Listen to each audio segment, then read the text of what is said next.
All right, folks. So it's the Veterans Day weekend here in Canada. It's Remembrance Day weekend, and we're just going to be looking at a late earnings season S&P overview. So, what do we have here? This is just a daily chart of the S&P. Clearly, there's been some very interesting action this past week. That would be the first week of November. What do we have here? We've got some EPS reporting for trailing 12 month on the S&P 500 stocks, as well as some estimates. So let's just zoom in here on the trailing 12 months. And you can see that our estimates have bounced back and remain above the previously reported trailing 12 months. Let's take a look at the quarterlies. So again, the last one was trailing 12 months. Here you can see that the Q3 estimate, which has been 80% reported, is in fact a positive change. So let's just look at a few more charts here, folks. Let's do the full gamut. That's a gamut with a U.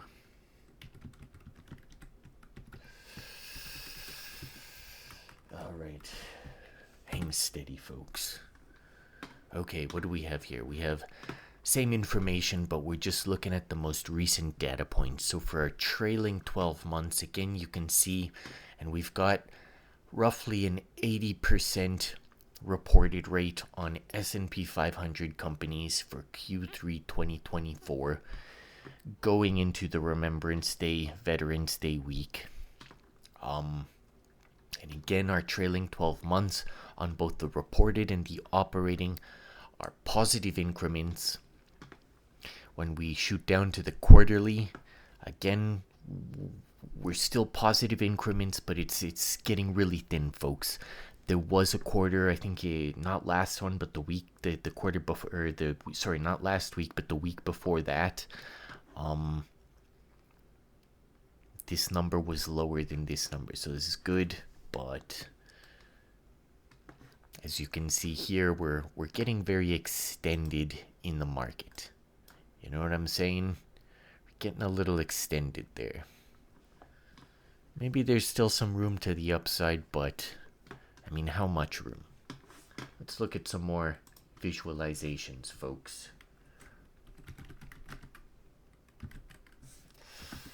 Hang tight, folks. They're coming.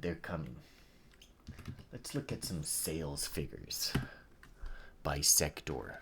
Oh no, hijacked my browser. Okay.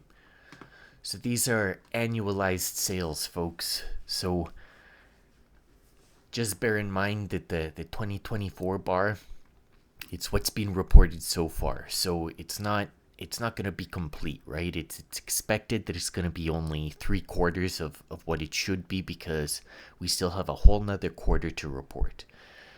But we can still see some interesting trends. Like we can see our energy, materials, industrials, consumer discretionary. These ones actually saw declines in calendar year 2023, right? In terms of their sales. Industrials and consumer discretionary, their growth rate wasn't very high. Let me put it that way. Communication services suffered a massive decline 5 years ago, and they've not really experienced a resurgence since. Utilities, they were down. They were down in 2023. Real estate was down very marginally in 2023 for sales. So, we might be seeing some maturity in the marketplace. Again, I'll refer to this chart here. These are monthly bars. This is 15 years worth of time. We might be seeing a little bit of maturity in our valuations, What do we have here? These are the same figures reported, except these are just quarterly data points. So again, here there's not the issue of the incomplete most recent bar. Again, 80% of the S&P have reported so far. So what are we seeing? We're not really seeing a bounce back in energy. We're not really seeing a bounce back in materials. We're seeing weakness in industrials. We're not really seeing aggressive growth in consumer discretionary. What were the other trouble portfolios? Communication services. I mean, this upward dynamic even seems like it's getting limper. Utilities, they're not making new highs. Maybe as we go into winter time, right? Real estate, it's been largely stagnant for 2 years, 2.5 years, 3 years.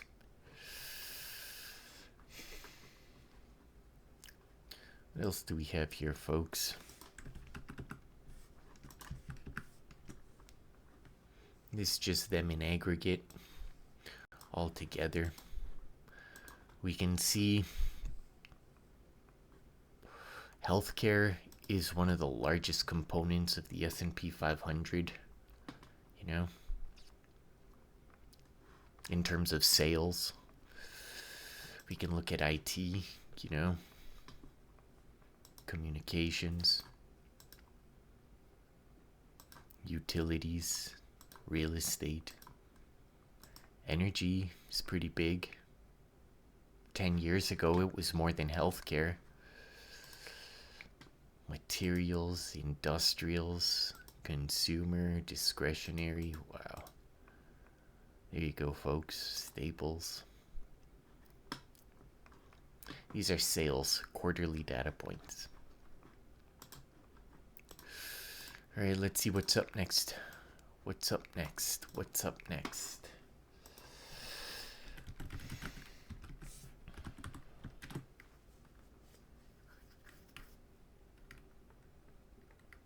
Okay, so we're going to be looking at reporting schedules next, folks.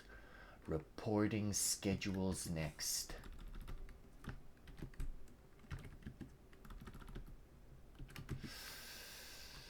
Okay.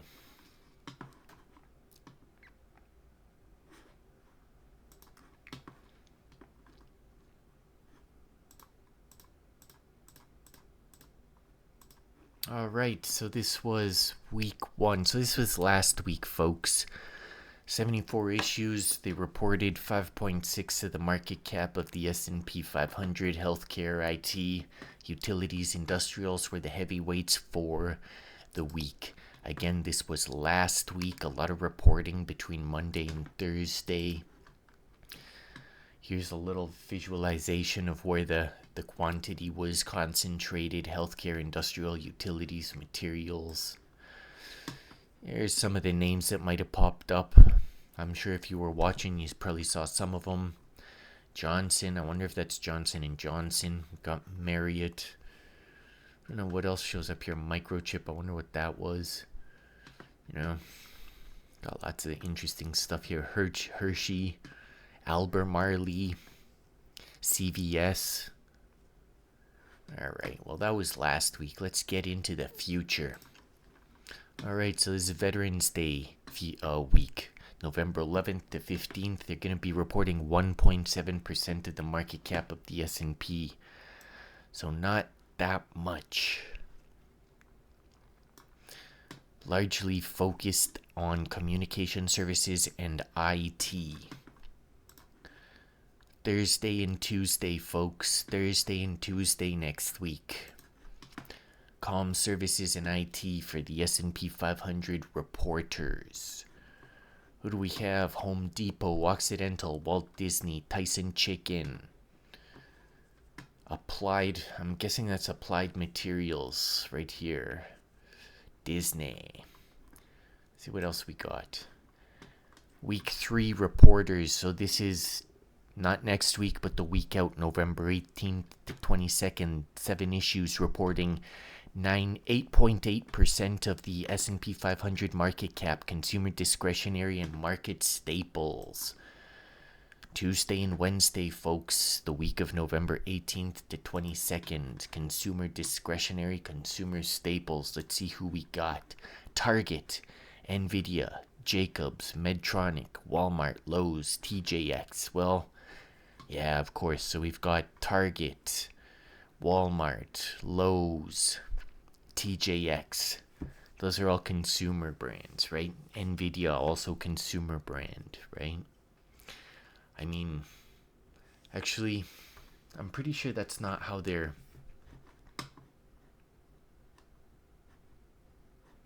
Pretty sure that's not how they're reported. Let's take a quick look, folks. Let's take a real quick look. Oh, that's not where it is.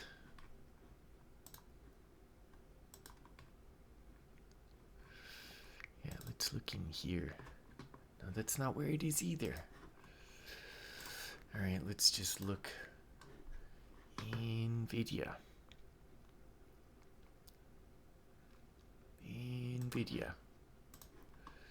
Let's see what we get, folks. Let's see how these guys are branded by the government, or rather branded by themselves as they report to the government. Nvidia. See what kind of industry have they identified? Semiconductors and related devices. Industrial classification. Okay, so maybe they're not consumer discretionary.